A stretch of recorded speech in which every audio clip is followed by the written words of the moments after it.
horse ranch in Wisconsin. And as part of the field work, I don't know if most of you know, but you have to pick stones out of the fields so that the machinery doesn't break. And I always had a pile of rocks I was saving on the tractor because I found them so fascinating. And I actually found one little tiny point. It was a really beautiful chlorite point. And once I moved to California, what was it, 2007, it sort of escalated into crystals, and they're very readily available out here, a lot of crystal stores. And my first year here, two of my friends and I took a road trip to Tucson, and every February they have a really beautiful gem show. It's huge.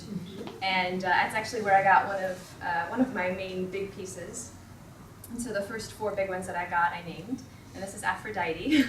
As you can see, for obvious reasons, she looks like a goddess. But this particular stone is pink calcite, also known as manganese calcite. And this piece, you know, and Sarah was talking about belief systems, it really is about just opening yourself up to it. I'll share an experience that I had with her. You know, at the time I had her on a dresser with plants, and one day I was just loving the plant, and I was just, oh, I love you, talking to my plant, and I felt like she was like, what about me? And I went over to her, I was like, oh, I love you too, and put my hands on her and literally started crying. And I wasn't sad, she really brought about healing, and I didn't even expect it. Like I said, I wasn't sad that day, just spontaneous healing. So it was really beautiful. Yeah, so it's really about being open to that and believing the energy and feeling what your body feels when you're around them.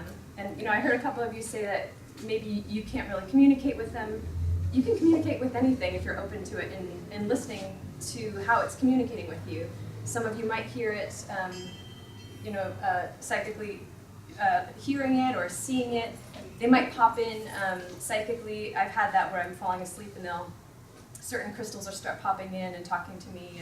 Or if I'm not feeling well, I remember one night I woke up in the middle of the night not feeling well, and just out of the blue a crystal popped in psychically. So it's really just learning how to communicate with them and getting the messages that they're giving in all the different ways. That there's not one particular way. So just knowing that you will get a message and just being open to however you receive it. Crystals are really drawn to work with you. When you first get a crystal, what's amazing is the experience of connecting into it. Like, the crystal chooses you as much as you choose it. For example, give us a great story how not just Aphrodite, but some of the I other... have my largest piece I call Atlas. It's a large quartz cluster of points. And it was the same gem show I went to. And my friends were buying a couple of crystals from this seller. It was the end of the show.